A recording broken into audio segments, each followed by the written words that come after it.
रुको, मैंने कहा रुको। मैं अपना सामान लेकर जा रहा हूँ, एक लम्हा नहीं रुक सकता। रुक जाओ, मैं कहता हूँ बात करेंगे हम। क्या बात करेंगे बाबा? हाँ, ये कि आपने मेरी जिंदगी कैसे बर्बाद की? हाँ, उस घटिया इंसान के साथ मिलकर आपने मुझे और जुमाना को अलग करने का खेल कैसे खेला, पहले ये बताएंगे क्या आप बाबा? ओजान, ठीक है बेटा, मैं बुरा ही सही, ठीक है, बस तुम्हें कोई नुकसान ना पहुंचे।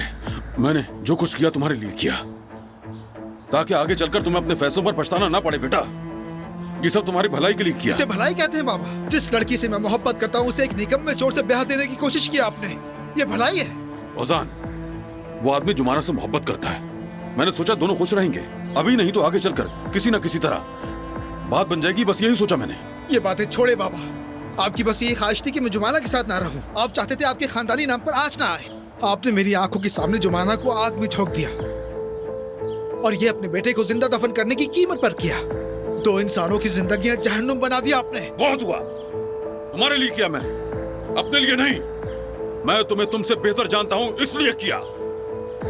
16 बरस की उम्र से तुम भंवरे बनकर लड़कियों के पीछे भागते रहे, दिल बहलाते रहे। अब अचानक क्या हो गया कि इतना दर्द और मोहब्बत जाग उठी? तुम अपनी हरकतें कितनी जल्दी भूल जाते हो। बेलिन ने तुम्हारी ही वजह से खुदकुशी की थी, मालूम है ना? वो मालूम है मुझे, मुंह मत खुलवाओ मेरा।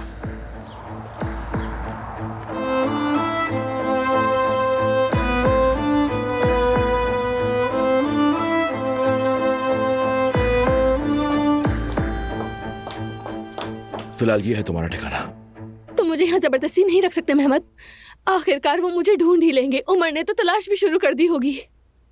यहाँ ज्यादा देर नहीं रहेंगे, फिक्र न करो, बस थोड़ी देर इंतजार करेंगे। मेहमद, तुम्हारा साथ देने की मैंने बहुत कोशिश की, जानते हो। मुझे सबने खबरदार किया था, मगर मैं यही कहती रही तुम्हारे अंदर अभी भी अच्छाई बाकी है।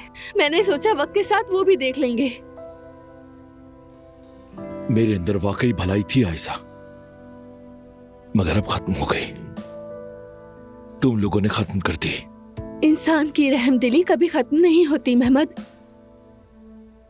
इंसान का जहन उलझ जाता है, उस पर आफतें आती हैं, मगर दिल के अंदर की मौजूद नेकी कभी नहीं मिटती। लेकिन तुम्हारे अंदर वो थी ही नहीं। ठीक है,